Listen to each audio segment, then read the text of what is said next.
população negra, nasceu no estado do Alabama em 44 e hoje, aos 72 anos, é filósofa e professora emérita do Departamento de Estudos Feministas da Universidade da Califórnia. Ao longo da sua trajetória, essa pensadora e essa ativista fez parte dos Panteras Negras e também compôs o Partido Comunista dos Estados Unidos. Ela foi perseguida, presa em 1970 e se tornou mundialmente conhecida com a campanha Libertem Angela Davis e os outros prisioneiros políticos. A obra mais conhecida, o clássico dela, é o Mulheres, Raça e Classe. Foi publicado pela primeira vez em 81 nos Estados Unidos e só agora está recebendo a primeira edição brasileira publicada pela editora Boitempo. Está à venda aqui na livraria. Contribuam. E, enfim, é um livro muito atual ainda hoje, né? Porque foi a primeira vez que discutiu como essas três categorias, raça, gênero e classe, estão interligadas e geram opressões, né? Esse debate de hoje faz parte de uma série de eventos do lançamento do livro. E para discutir, o tema é Mulher Negra e a Renovação da Esquerda. A gente tem aqui a Djamila Ribeiro e a Rosane Borges. A Djamila é secretária adjunta de Direitos Humanos e Cidadania de São Paulo, mestre em Filosofia Política pela Unifesp e é colunista também no site da Carta Capital e no blog da Boitempo. E a Rosane é mestre e doutora em Ciências da Comunicação pela ECA e pós-doutoranda pela mesma universidade. Também é professora do curso de especialização do CELAC, da USP, e integrante da COGIRA, Comissão de Jornalismo pela Igualdade Racial, e autora e organizadora de diversos livros, entre eles Espelho Infiel, O Negro no Jornalismo Brasileiro e Mídia e Racismo, e é colunista também no blog da Boitempo. Eu sou Toria, sou editora assistente no site da Carta Capital, e hoje estou aqui bem mais para ouvir do que para falar qualquer coisa. Então, a dinâmica vai funcionar mais ou menos assim, vai dar de 15 a 20 minutos para as duas fazerem a exposição inicial, e na sequência a gente abre para perguntas da plateia. Só para uma questão de tempo, eu vou pedir para ser por escrito. Quem quiser perguntar pode levantar a mão, e aí a gente leva o papel para vocês e a gente pega as perguntas. Talvez não dê tempo de responder todas, mas a gente vai tentar contemplar o maior número de pessoas possíveis. Bom, obrigada. Então, Rosane, se você quiser começar. Hoje.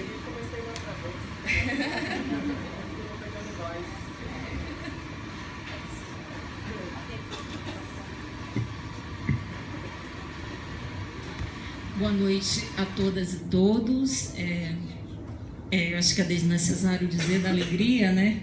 Tá um pouco contagiante o lançamento da Angela Davis, o que ela significa para a gente, o que significa essa publicação para o Brasil.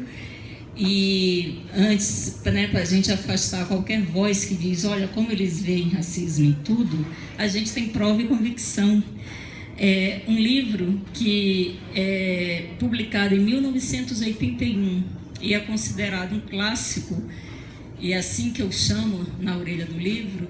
Ele só ganhar uma publicação em 2016 é algo sintomático, né? Eu acho que é a prova e a convicção de que, de fato, a gente vive insistindo de que o racismo, né, a discriminação, ela não é o que, digamos, traça o que faz Brasil, não é, digamos, o eixo estruturante das desigualdades que marcam o Brasil, né? Então, acho que o lançamento tardio, né, da Boitempo, que a gente parabeniza, a iniciativa da Boitempo revela, né, esse interregno aí, digamos, uma falta de interesse de um livro que mundialmente, né, é considerado um marco importante. Então, dito isso,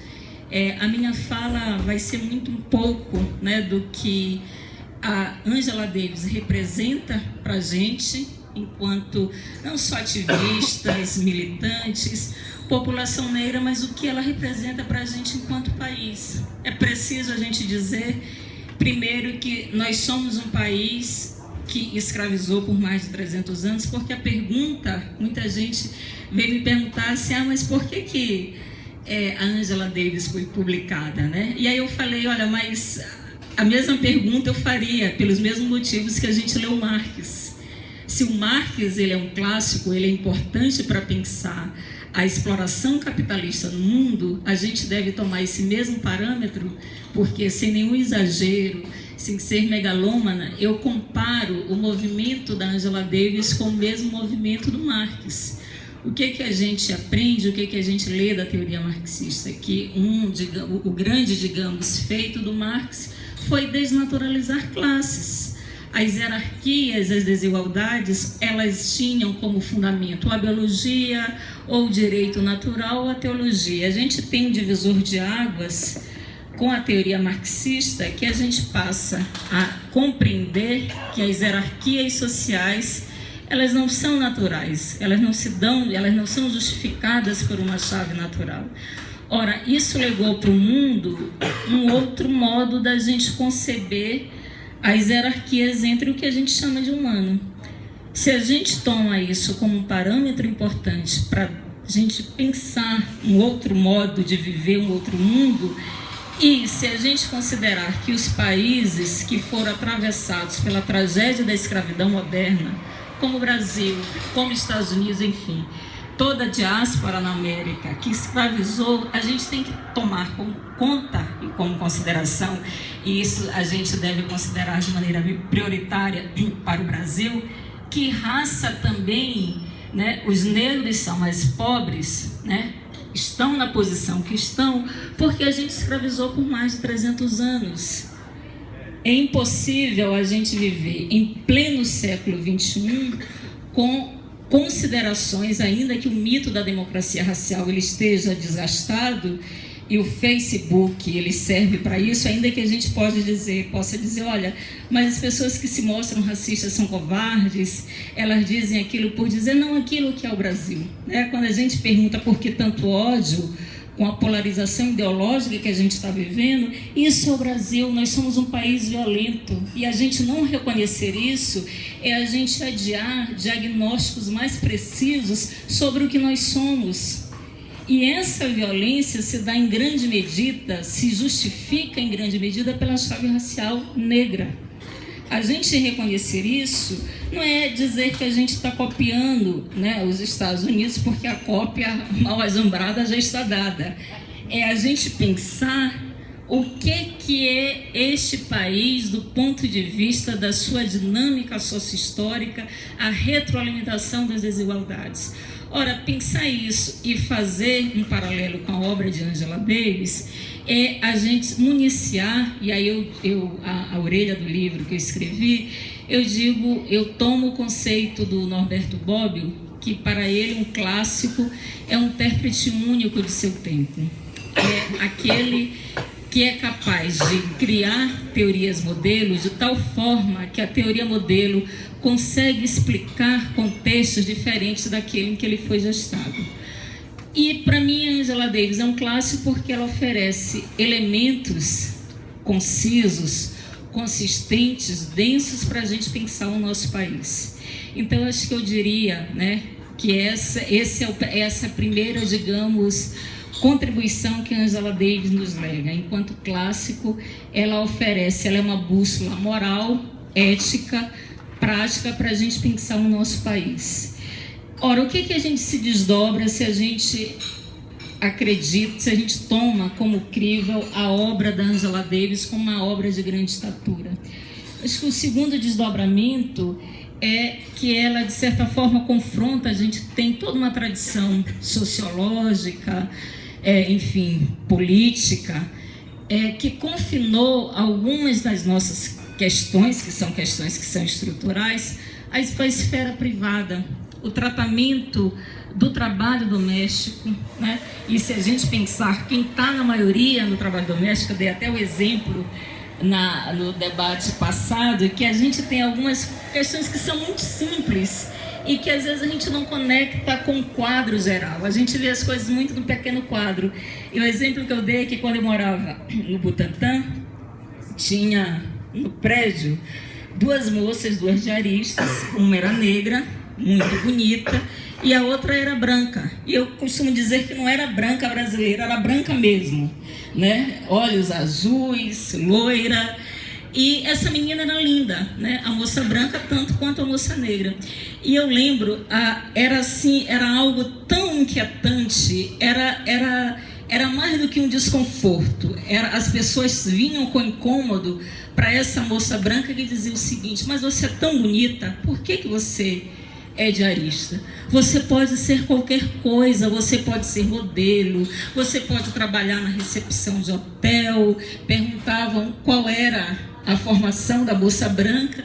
E aí eu perguntei uma vez para uma moça negra, eu falei: escuta, perguntam para vocês que você pode ser qualquer outra coisa, modelo? Ela falou: não. Ora, esse silenciamento em relação... É um exemplo muito prosaico, né? Muito ingênuo, mas o Darcy Ribeiro já disse que é sobre o óbvio, né? Que a gente discute, as obviedades podem nos levar a algo mais complexo. Ora, essa obviedade, essa não pergunta para essa moça negra, revela que ela está no lugar que os nossos olhos acostumaram. Ninguém se assusta de uma mulher negra no serviço doméstico. O que a gente está querendo dizer com esse exemplo, né? Que mulheres brancas não estão no serviço doméstico? Claro que sim, mas esse exemplo nos coloca muito que há um lugar imaginário, que isso corresponde às materialidades do sujeito e que a gente acha absolutamente, entre aspas, que eu não gosto do termo, natural. Ora, o que isso tem a ver com a dinâmica do que faz Brasil? Que as hierarquias e as desigualdades de classe, ela tem um fundamento racial de tal modo que nós já nascemos instalados em mundos que nos confortem sob a posição dos sujeitos. A Maju é a primeira moça do tempo.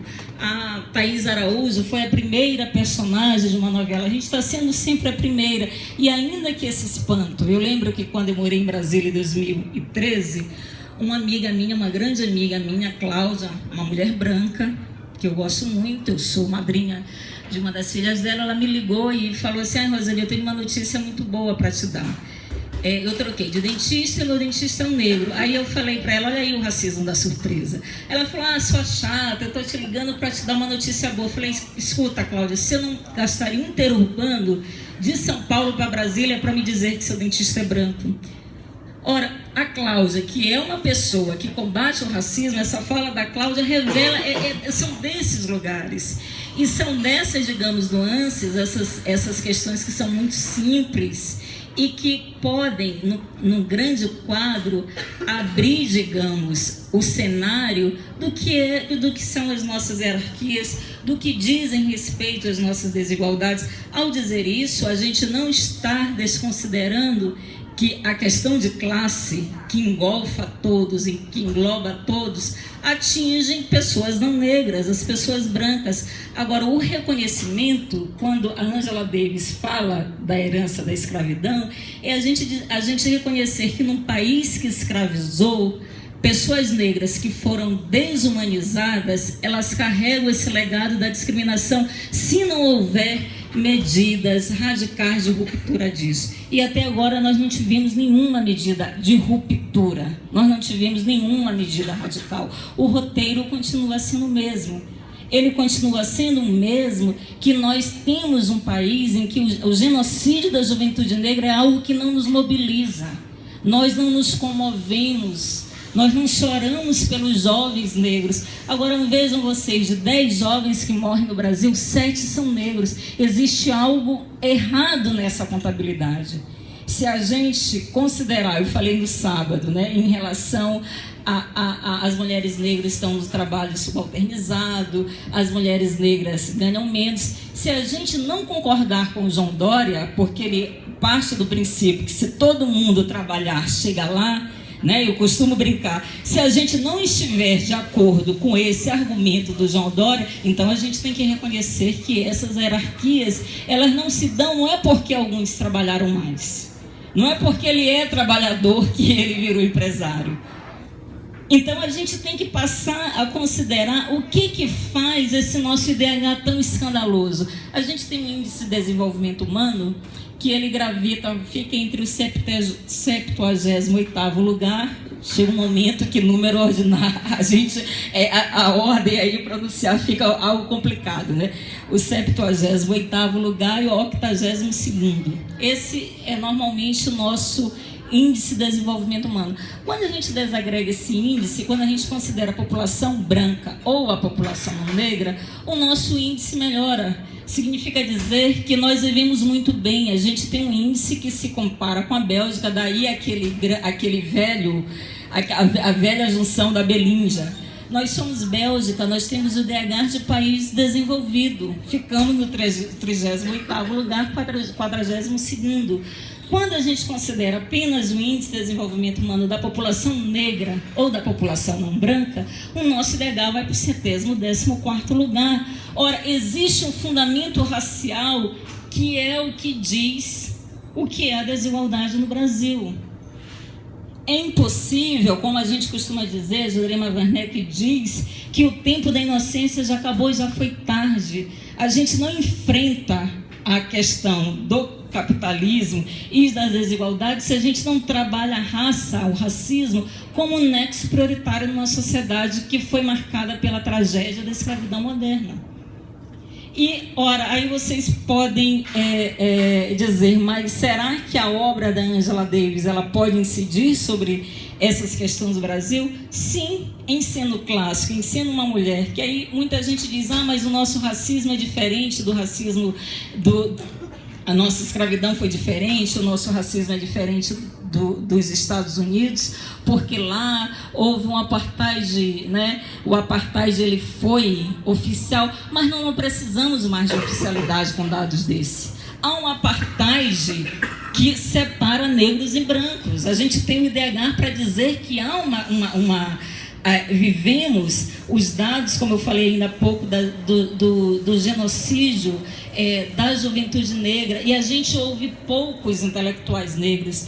Os homens e as mulheres negras, que é a outra nossa tragédia. A gente pouco conhece o Brasil, né? A gente fala, por que o brasileiro, o nosso português, ele é diferente do português de Portugal, para além da distância em relação à independência, nós somos um país banto. A gente não aprende isso nas escolas. Nós somos a gente tem uma tradição linguística que é banta. E isso a gente tem que reconhecer, né? A gente nega normalmente as nossas ancestralidades. Eu lembro que quando eu fazia mestrado na ECA, todo mundo tinha uma descendência italiana e espanhola em São Paulo. Então, assim, porque eu sou meu avô, dupla cidadania, e eu não estou fazendo críticas a isso porque existe. Aí uma vez eu brinquei, eu falei que eu era descendente de africanos. Mas que exagero. Quer dizer, aí você não pode, é uma ancestralidade que é desconfortável. O que isso significa em termos da gente pensar a estrutura do Brasil? Nós temos uma cultura que é absolutamente assimilacionista. A elite come a feijoada negra, escuta pagode, escuta, né? A gente, inclusive, admira o trabalho de artistas e de homens e de mulheres negras, mas na estrutura a gente continua apartado. Não há assimilacionismo em termos de estrutura no Brasil, porque a moça, a diarista que mora em Guaianazes, que é uma mulher negra, que tem uma filha que tem 16 anos e que pensa fazer a FUVEST, o professor dela é a primeira que diz, olha, imagine, FUVEST não é para você. Aí ela vai conversar com os patrões dela e fala, não, mas por que FUVEST? Essa moça que trabalha nos Jardins, não há ligação entre esses dois mundos, entre Jardins e entre Guaianazes. Essa estrutura continua apartada e ela tem, se a gente pegar a radiografia da casa que essa senhora trabalha, são de pessoas brancas, são pessoas que têm acesso a bens simbólicos. E isso nos diz muito das questões que a Angela Davis sinaliza para a gente pensar o contemporâneo da escravidão, para a gente pensar o sexismo e para a gente pensar em alguma questão, um termo que é muito caro para Djamila, ela trabalha muito, que é a interseccionalidade. A gente não pensa, não há nenhum diagnóstico sério. Por que a gente costuma dizer que muitos dos nossos diagnósticos eles não são sérios? Não são sérios porque não é porque as pessoas não eram sérias, não é porque elas eram antiéticas, é porque elas não, de fato, digamos, pegaram o touro à unha. A gente tem trabalho, seja do ponto de vista da economia, economistas na esquerda, Celso Furtado, que não pensaram a questão racial como central. Enquanto a gente não pensar a questão racial como central, a gente adia um projeto de país, de Brasil para todos, de convivência, de harmonia, porque o que está em jogo, eu diria, sem nenhum exagero, o que está por trás, independente, quando a gente pensar o momento de hoje, é meio complicado, porque sempre a gente cai na pauta política partidária. Mas se a gente pensar o que a gente vive hoje, o ataque ao pobre, ele é um ataque à dimensão racial. Eu sou professora universitária, eu escutei de colegas meus dizendo que cotas iam tirar a vaga dos filhos deles. Eles são professores universitários. A gente tem uma resistência em pensar o ódio ao pobre no aeroporto, porque a classe média, tudo que a distinguia do pobre, né, ainda nesses 13 últimos anos, negros em universidade que incomodavam, isso tudo tem um fundamento racial. Então, essa nova camada de ódio e de intolerância também está travestida de uma questão que nós ainda, no século XVI, a gente vive de acordo com a Casa Grande. A Casa Grande e a senzala. E eu diria, para finalizar mesmo, porque a Djamila ainda tem, né, eu acho que já encaminhando para a finalização, repito, termino com os ensinamentos. A Angela Davis, ela tem os capítulos do livro, ela vai falar sobre o movimento sufragista das mulheres, vai falar sobre todas as tentativas de mudança socio-racial nos Estados Unidos, o associativismo, como sempre a luta, né, das mulheres negras foi uma luta muito mais acentuada, porque a luta contra o racismo, a luta contra o sexismo, e como que isso ele se ajusta muito à nossa luta contemporânea. Eu lembro de uma frase do Fernando Henrique Cardoso, eu gosto de usar essa frase do Fernando Henrique Cardoso, não porque é o Fernando Henrique Cardoso, porque para mim ele não há nenhuma, eu não tenho nenhuma admiração pelo Fernando Henrique Cardoso. Mas ele disse algo interessante. Então, eu sempre costumo dizer, se a frase, alguma teoria importa, e se ela estiver em consórcio com a ética, por que não dizê-la? E o Fernando Henrique Cardoso, ele disse, quando ele era presidente, que para a gente conhecer o drama racial, o drama social brasileiro, a gente tinha que conhecer a casa chefiada por uma mulher negra no Nordeste, nos rincões do país. E aí ele disse, só a gente conhecendo uma casa com essa configuração que a gente vai saber o que é desigualdade. Ora, o Fernando Henrique, há um só tempo, falou em racismo, falou em sexismo, falou na questão rural, falou no pertencimento geográfico. Então, a gente pensar essa dinâmica e trazer a leitura de mulheres como Angela Davis, de mulheres como Sueli Carneiro, que eu diria, considero que é uma das nossas grandes intelectuais, mora aqui em São Paulo. As pessoas brancas não conhecem Sueli Carneiro, elas não leem Sueli Carneiro. Como é que a gente pode ter um diagnóstico preciso desse nosso drama, que fundamentalmente é um drama racial? Como é que a gente pode... não o feminicídio, os dados do feminicídio, nós somos o 5º país que mais mata mulheres, né? Estamos só atrás da Rússia, enfim. Mas se a gente pegar esse dado, a taxa de homicídio das mulheres brancas caiu, mas das mulheres negras aumentou.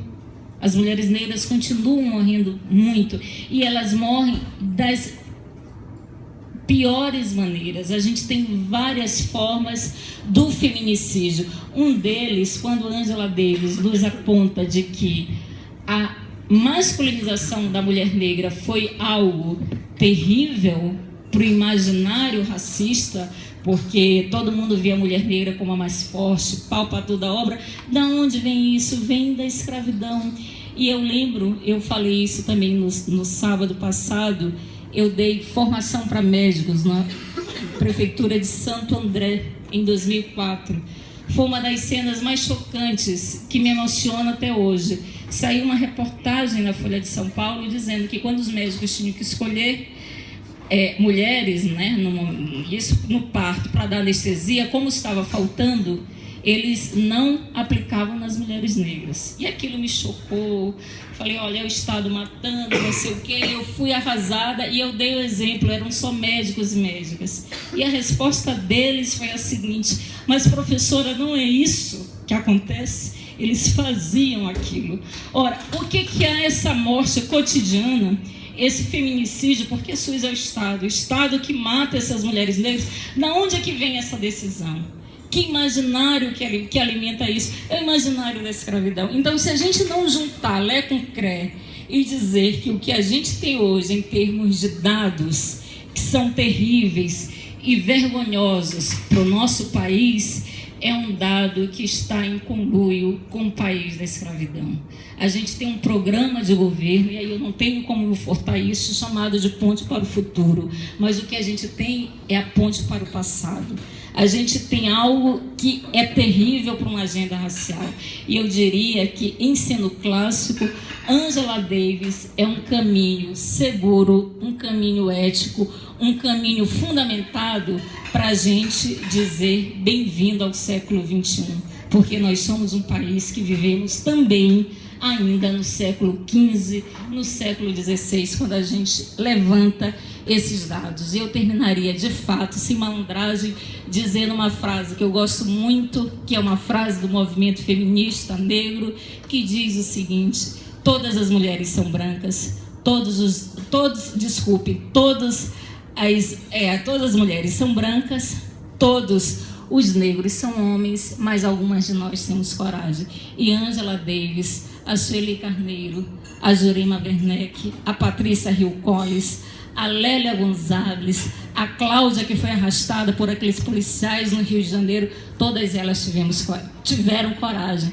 Cabe a nós, a partir da luz de um clássico, de uma mulher que foi comunista, que é comunista, que foi candidata a vice-presidente nos Estados Unidos, pensar que o que ela escreve não é algo que circunscreve aos Estados Unidos, mas que diz respeito a todas as sociedades marcadas pela tragédia da escravidão. E nós somos uma sociedade que até hoje essa marca, essa ferida não cicatrizou. Muitíssimo obrigada.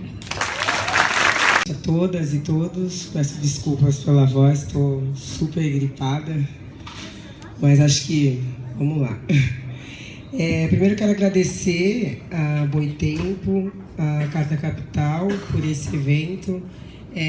Extremamente feliz ver esse lugar cheio para que a gente debata um livro tão importante que é o da Angela Davis. Fico muito feliz de ter escrito o prefácio, como disse bem a Rosane, desse clássico, e o quanto que essa obra, eu acho que ela é fundamental para a gente pensar qual é a sociedade que a gente quer, né? Eu acho que a Angela Davis, ela é uma grande intelectual, ativista, que merece e precisa, eu acho, ser lida, estudada e legitimada por nós. É um prazer dividir novamente a mesa com a Rosane, com o Tony. Conheci hoje, mas a gente já trocou vários e-mails. E para mim é muito gratificante, sobretudo porque a Angela Davis, ela é uma intelectual que faz um debate muito importante que eu acho que ainda no Brasil a gente tem muita resistência ainda para fazer, né? Então a gente ainda pensa as categorias muito de forma isolada, né? Então a gente pensa, o movimento, a esquerda vai falar que a questão é de classe, o movimento feminista vai falar que a questão é de gênero, o movimento negro vai falar que a questão é racial, e em 81 ela já lançou um livro chamado Mulheres, Raça e Classe, né? Mostrando o quanto que essas categorias estão interligadas e como que elas são indissociáveis, não dá para pensar essas categorias de forma isolada, né? 1981, né? E em 2016 a gente ainda se depara com debates extremamente difíceis, mesmo com pessoas progressistas, que ainda não entenderam que não dá para falar, nenhuma discussão séria nesse país pode ser feita sem a gente pautar a questão racial, né? E o quanto que essa resistência faz com que a gente, de repente, só tenha publicado a Angela Davis agora, com que a gente não traduza muitas intelectuais negras. A própria Patrícia Hill Collins não é traduzida para o português. Tem uma obra vasta sobre interseccionalidade, feminismo negro, esteve no Brasil em 2014, no Latinidade, junto com a Angela Davis, e muita gente sequer conhece Patrícia Hill Collins, ou ouviu falar de Bell Hooks, ou ouviu falar de Lélia Gonzalez, Beatriz Nascimento, Carolina Maria de Jesus, enfim, quanto que a gente, no Brasil, não valoriza a produção intelectual das mulheres negras, dos homens negros. Os homens negros estão um pouquinho mais, né? Assim, um pouquinho. Mas das mulheres negras ainda bem menos. Então, que a Sueli Carneiro, que é uma grande inspiração para mim, na minha vida, fala que é o epistemicídio, que é esse assassinato das nossas epistemos, das nossas produções de conhecimento. E o quanto que isso também é morte, porque a gente precisa falar também do genocídio num sentido mais amplo. Claro que tem o genocídio, que é a morte direta dos nossos corpos, mas o quanto a gente não se enxergar na produção de conhecimento também é uma forma de genocídio, porque parece que toda a produção é europeia, branca e masculina, e o quanto que essas mortes simbólicas também nos violentam diariamente. Né? Porque aí a gente, se eu soubesse de repente quem era Angela Davis quando eu era criança, de repente minha infância poderia ser diferente, né? Ou se eu tivesse tido acesso a Sueli Carneiro. E quanto que a gente não ter acesso a isso também é uma forma de morte, né? E que nos coloca num lugar de marginalidade em todos os espaços que a gente está, né? O quanto que no Brasil esse debate precisa ser muito mais aprofundado. Eu vou dar alguns spoilers do livro, quem não leu, sinto muito. Tô brincando, é que eu já tinha lido a tradução de português de Portugal, né? Eu estudei Angela Davis na minha dissertação de mestrado, e o quanto que ler essa mulher foi fundamental para a minha pesquisa de mestrado, e porque eu acho que a Angela Davis, ela parte, né, no primeiro capítulo, ela chamada O Legado da Escravidão, né, Parâmetros para uma Nova Construção de Feminilidade, porque tem que partir da escravidão, né? Já fazendo um debate numa sociedade escravocrata, né? Então ela parte da escravidão, né? Então logo no primeiro capítulo ela vai falar, né, desse legado, claro que nos Estados Unidos, tirando todas as diferenças e particularidades, mas tem algumas similaridades com a realidade brasileira. E o que eu acho interessante quando ela fala parâmetros para uma nova construção de feminilidade? Porque ela vai dizer nesse primeiro capítulo que tanto os homens negros como as mulheres negras escravizadas, eles desempenhavam o mesmo tipo de trabalho forçado, não tinha diferença. A mulher negra ela era obrigada a desempenhar o mesmo tipo de trabalho que o homem negro. Então, a mulher negra não foi aquela que foi construída para ser frágil, fraca, submissa, né? Desde essa construção da feminilidade negra é outra. Mas ela fala, a única diferença, que essa diferença aí se torna radical, é que entre os homens negros e as mulheres negras, é que o corpo das mulheres negras eram violados pelo estupro, né, sistemático. Então, quando a gente fala, né, a gente discutiu muito cultura do estupro recentemente, que eu nem sei se eu concordo com esse termo, cultura do estupro, porque eu acho que é uma cultura machista. O estupro é uma das consequências dessa cultura machista. A gente tem que falar de colonização, a gente tem que falar que as mulheres negras vêm sendo sistematicamente estupradas desde o período colonial. A gente tem que falar que tem uma relação direta, né, entre essa cultura do estupro, se for chamar assim, e colonização e racismo, né? E hoje, no Brasil, as mulheres negras ainda é o grupo que é mais estuprado, que é mais violentado. E por quê? Porque tem muito dessa construção, além da nossa construção ser diferente, na questão da gente ter que ser a forte, a guerreira que aguenta tudo, tem a questão da ultrassexualização dos nossos corpos, né? O quanto que as mulheres negras vêm sendo ultrassexualizadas e quanto que isso é violência, objetificadas.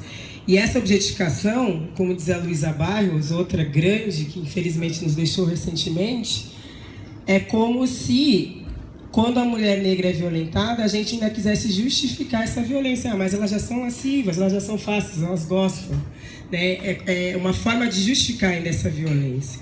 E quando a gente fala disso, a gente está falando de um dado concreto e real, né? Das mulheres negras serem as mais violentadas. Então, ela, a partir desse ponto, eu acho extremamente importante, porque confronta diretamente com essa categoria de mulher universal que durante muito tempo o movimento feminista manteve. Nós somos todas mulheres, vamos lutar pela emancipação das mulheres, mas não entendendo que existem várias possibilidades de ser mulher, que se você combina opressões, você está num lugar maior de vulnerabilidade social, portanto, não se pode universalizar a categoria mulher, né? Como o Sueli Carneiro diz, tem que sempre fazer a pergunta de que mulheres nós estamos falando. Então, em 81, a Angela Davis já estava confrontando esse sujeito universal durante muito tempo pautado pelo movimento feminista, e que aqui no Brasil, para quem estuda a teoria feminista, o que vão falar? Judith Butler começou a discutir e refutar a universalidade da categoria mulher em problemas de gênero, que é um livro maravilhoso. Judith Butler é incrível, né? Mas é um livro da década de 90. Né? Então, as mulheres negras, na verdade, elas foram as primeiras a questionar esse sujeito universal. Se pegar a Angela Davis, em 81, o Audre Lorde, anteriormente, a própria Bell Hooks, ou melhor, até a própria Sojourner Truth, que em 1871, na Convenção dos Direitos das Mulheres em Ohio, fez um discurso muito famoso de improviso chamado "E eu não sou uma mulher". Né? Então, ela falava da experiência dela enquanto mulher negra, contrastando com a experiência daquelas mulheres que estavam ali na Convenção dos Direitos das Mulheres, na cidade de Akron, em Ohio. Né? Então, o quanto que essa discussão para nós, mulheres negras, já é uma discussão antiga e cara, no sentido da gente não se sentir representada nessas reivindicações. Por quê? Porque nós estava pautando a questão de gênero interligada com a questão de raça. E se mulheres negras são mulheres, não dá para pensar um movimento feminista que não paute a questão racial como essencial. Né? Então, é pensar realmente como que a interseccionalidade, apesar do conceito da interseccionalidade ter sido cunhado em 89 pela Kimberly Crenshaw, na tese de doutorado dela, a gente pode dizer que a Angela já estava falando disso, quando ela pensa essas três categorias de forma indissociável, né? De como que o racismo, aliado ao machismo, coloca a mulher negra numa situação de vulnerabilidade social. E se a gente for pensar a questão do capitalismo, qual é o grupo que mais sofre o peso do capitalismo? Né? São as mulheres negras, porque são elas que estão na base da pirâmide social. Se a gente for ver a realidade brasileira hoje, de terceirizadas, por exemplo, quem é o maior número de terceirizadas? Qual é o grupo que mais sofre com o peso do capitalismo? Então, eu acho que a Angela Davis, ela é extremamente sofisticada a análise dela, porque pensa como raça, classe e gênero se entrecruzam e como que essas opressões combinadas colocam as mulheres negras numa situação de maior violência, de maior pobreza, de maior vulnerabilidade. Uma outra questão que eu acho importante do livro, porque se a gente está pensando em interseccionalidade, o que a gente está dizendo? A gente está dizendo que todas as vidas importam e que a gente não pode hierarquizar qual a opressão que é mais importante, sobretudo. Né? A própria Angela Davis fala disso num texto chamado As Mulheres Negras na Construção de uma Nova Utopia. Então ela diz o seguinte, vamos lá, ela faz uma crítica, é uma mulher de esquerda, socialista, mas faz uma crítica à esquerda ortodoxa nesse texto, quando ela diz, a esquerda ortodoxa vem argumentando que classe é o mais importante. Desculpa, ela fala, claro que classe é importante, mas raça informa a classe. Gênero informa a classe. Ela fala, não dá para pensar essas categorias de forma isolada e não pode ter primazia de uma opressão sobre as outras, porque elas estão interligadas. Então, nesse próprio livro, de 81, tem um capítulo que ela fala sobre o quê? Sobre a criação dessa construção do homem negro como violento e estuprador nesse livro. Então, se a interseccionalidade é não hierarquizar vidas, então pensar a questão do homem negro é importante para nós, mulheres negras feministas que pensam o conceito de interseccionalidade. Então, ela está falando como que o homem negro, na página 117 do livro, eu gravei a pessoa, ela, é o capítulo, agora não lembro, mas na página 117 começa. Ela vai falar o quanto essa construção do homem negro como violento, estuprador, violento, serviu para justificar linchamentos de homens negros nos Estados Unidos e como que as mulheres negras, desde muito cedo, já se colocavam contra isso. E como que o movimento feminista, ao dizer todos os homens são violentos, todos os homens são maus e ruins, não fazer os recortes, porque se a gente tem que fazer a pergunta de quais mulheres nós estamos falando, a gente também tem que fazer a pergunta de quais homens nós estamos falando, serviu para corroborar com essa ideia do homem negro violento. Né? Então, a gente tem muito ainda essa visão de que quem estupra é o homem negro, quem violenta é o homem negro, o agressivo é o homem negro, e como que essa construção é baseada no racismo.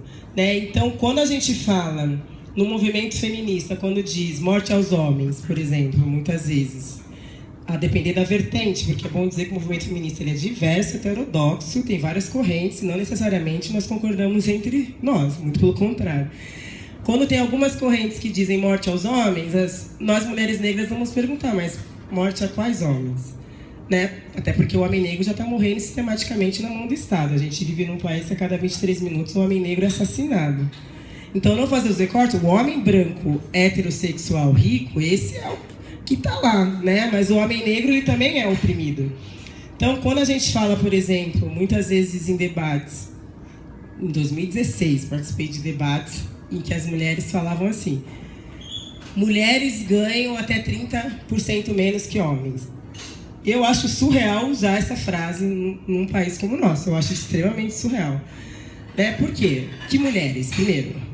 E segundo, que homens. Então, o correto seria: mulheres brancas ganham até 30% menos que homens brancos. Porque os homens negros ganham menos que as mulheres brancas e as mulheres negras ganham menos do que todo mundo. Então, quando a gente não faz os recortes, o que acontece? Eu deixo essa pauta importantíssima da maior parte da população, porque mulheres negras são maioria entre mulheres, nós somos quase 30% da população brasileira. Se eu deixo essa pauta na invisibilidade, se eu sequer nomeio um problema, como é que eu vou pensar a solução para um problema se eu sequer nomeei esse problema? Né? Então, se eu não trago essa realidade à tona, como é que eu vou pensar isso? Então, pensar em interseccionalidade é parar de hierarquizar. É parar de colocar a pauta da mulher branca como mais importante, né? E também visibilizando a pauta do homem negro. Se nós estamos pensando em um novo modelo de sociedade, a gente tem que pensar em relação às opressões que os homens negros também sofrem, se forem homossexuais muito mais, enfim. Isso de forma alguma significa negar o machismo dos homens negros, ao contrário, né? Porque são fruto dessa sociedade. Mas significa dizer que esse homem também é oprimido, esse homem também vem sendo sistematicamente violentado pelo racismo. Então, a interseccionalidade é justamente não hierarquizar vidas. Então, muitas vezes ela é entendida de uma maneira equivocada. Então, o que as pessoas falam, às vezes, nas postagens da Boitempo para mim? Lá vem essa sectária aí. Ó. Essa sectária, ela só fala de mulher negra, ela só quer as coisas para as mulheres negras. Eu acho engraçado, porque geralmente as pessoas que falam isso são homens brancos. Quer dizer, o mundo inteiro é para eles, tudo é para eles. Aí quando a gente fala de nós, quer dizer, não tá falando mais de mim, é síndrome de privilegiado, total, né? Então, quando a gente fala das mulheres negras, justamente eu quero combater essa invisibilidade, eu quero que não tenha mais um discurso único, uma história única, uma narrativa única. Muito pelo contrário, a gente está combatendo essa hierarquização. Até porque essas divisões não foram criadas por nós. Que poder nós, mulheres negras, temos de criar divisões? Né? Eu entendo que pessoas marxistas têm que fazer o debate estrutural. Né? Eu entendo. Que poder que eu tenho? Uma inversão lógica absurda. Por quê? Porque a sociedade ela já é dividida pelo racismo, pelo machismo, pela opressão de classe. Quando a gente pensa em interseccionalidade, é justamente combater essas divisões que já são existentes na sociedade. Não fomos nós que inventamos, né, essas opressões. Então, por isso que eu acho que a Angela Davis ela traz um potencial revolucionário importantíssimo, né, porque traz um arcabouço teórico-crítico importantíssimo para a gente pensar a sociedade de modo que a gente consiga fazer o debate estrutural do racismo, do machismo e da questão de classe. Porque não dá para lutar contra o machismo e reforçar o racismo. A gente está alimentando a mesma estrutura, que é o que a Audre Lorde fala: as ferramentas do mestre não vão desmantelar a casa grande. A gente está utilizando as mesmas ferramentas. Então, quando os movimentos sociais não pensam a questão racial e de gênero interligadas ou como prioritárias, continuam pensando em emancipação para si próprios, né? E não uma emancipação radical. Então, num dos capítulos também do livro, chamado A Emancipação das Mulheres Negras, Angela Davis vai dizer o que é emancipação para nós. Que emancipação, durante muito tempo, aí ela vai fazer a crítica ao movimento feminista, ao movimento sufragista, do racismo no movimento sufragista, num dos capítulos. Né? Um dos argumentos das mulheres brancas sufragistas era: agora os homens negros votam, se vocês não permitirem que a gente vote, eles vão votar em pautas que não dizem respeito a nós brancos. Então tem uma solidariedade racial das mulheres brancas com os homens brancos e não com as mulheres negras. Então ela vai fazer uma crítica ao movimento feminista, sufragista, porque ela diz o seguinte, que durante muito tempo, qual foi a pauta do movimento feminista? Foi a emancipação das mulheres brancas no sentido de quê? Que essas mulheres estavam buscando ter o mesmo direito dos homens brancos, mas continuavam oprimindo mulheres negras, mulheres pobres. Ou seja, elas não estavam rompendo com as lógicas de exclusão. Elas queriam ter os mesmos direitos, mas continuavam oprimindo grupos que estavam numa situação de maior vulnerabilidade. E para nós, mulheres negras de esquerda, que pensam em interseccionalidade, a emancipação é no sentido mais radical, é no sentido de romper com essas lógicas e não de reproduzi-las quando a gente atinge certos direitos. Então isso eu acho que ela traz de fundamental, né? Qual é a emancipação que a gente quer? Até que ponto a gente alimenta o poder que a gente condena? Até que ponto a gente está alimentando essas estruturas que a gente diz que a gente está combatendo quando a gente não pensa a interseccionalidade? E acho que é necessário que as pessoas brancas estejam abertas para o debate e entendam a profundidade do debate racial, a importância do debate racial, porque muitas vezes ainda fica muito a gente está fazendo um debate estrutural, né? As pessoas aí pessoalizam, mas você está dizendo que eu sou racista, né? Meu tataravô é negro, que horror. Aí entra num looping e a gente não avança, mas a gente está falando da sociedade, da estrutura, né? E o quanto que é necessário estar aberto para esse debate, não pessoalizar, né? Enfim, e não achar que isso muitas vezes isso é muito levado pelo campo da birra, da disputa, que eu acho muito triste. E vocês querem ter mais privilégios que nós. Vocês querem falar da questão racial, mas eu também sofro. E aí entra numa discussão que não avança.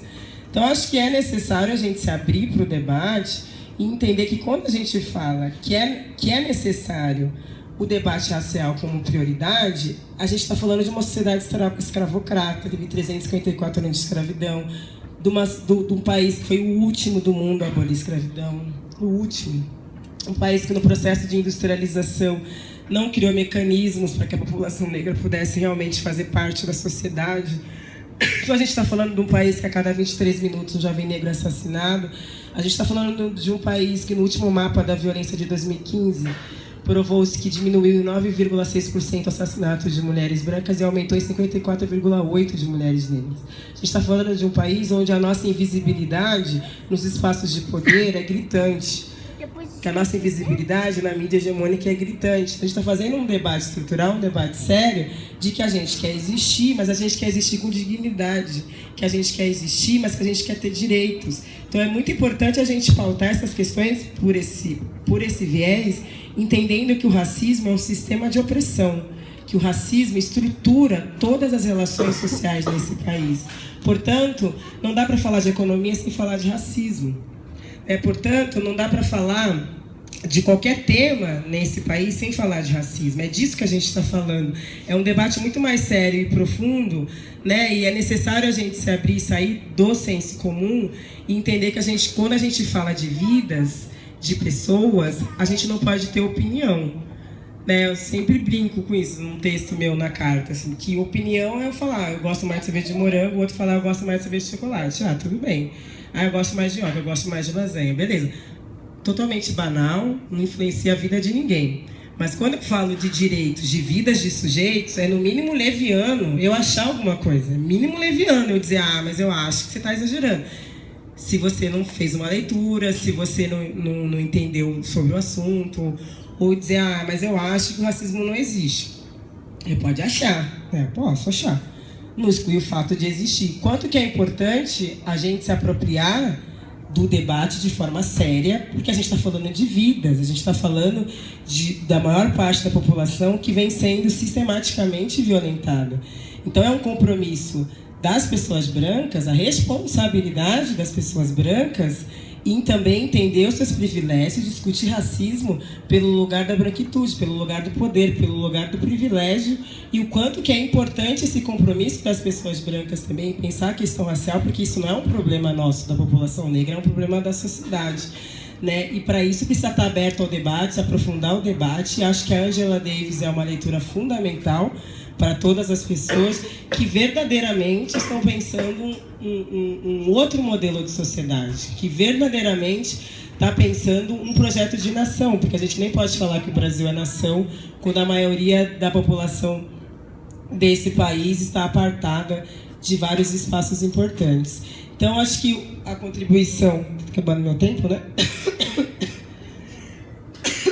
A contribuição que a Angela Davis traz é fundamental para o debate que a gente faz aqui no Brasil, e o quanto que é necessário a gente aprofundar cada vez mais o debate racial, pensar em interseccionalidade, ler as intelectuais negras, se apoderar desses instrumentos teóricos que a gente tem, legitimar esses autores e essas autoras, porque não dá para fazer realmente nenhuma análise nesse país sem pensar essas questões, e o quanto que é necessário a gente avançar no debate, né? Não dá mais para a gente ficar voltando às mesmas questões, mas eu não acho, né? Achar, como feministas negras, eu brinco de combater racismo, machismo e achismo, porque eu acho o achismo um sistema de opressão muito eficaz, porque a pessoa se coloca num lugar muito de eu não acho, acabou, se fecha para o debate e pronto, mas eu não acho. Né? E o quanto que a nossa responsabilidade, né, em efetivamente pensar uma outra sociedade, que as pessoas se sintam verdadeiramente responsabilizadas, né? Lembrando que responsabilidade é diferente de culpa, né? Como diz a Hannah Arendt, é porque eu me sinto culpada por ser homem, por ter privilégios, aí fica na culpa, aí se bate. E aí a culpa leva à inércia, né? A responsabilidade não, a responsabilidade é ação. Qual que é o meu papel enquanto um sujeito privilegiado, né? Uma pessoa privilegiada para pensar essa sociedade, para combater o racismo? E acho que um dos caminhos é ler Angela Davis, é ler as intelectuais negras e ouvir muito, que é muito importante, ouvir o que a gente tem a dizer. Né? Porque a gente percebe que esse arcabouço teórico crítico tem um potencial revolucionário, foi escrito há tantos anos e a gente acha que está descobrindo a roda agora. Muito pelo contrário, esses passos vêm de muito longe, como diz a Jurema Werneck, e acho que já passou da hora daqui no Brasil, sobretudo da esquerda, da gente se comprometer verdadeiramente com um debate racial. Obrigada.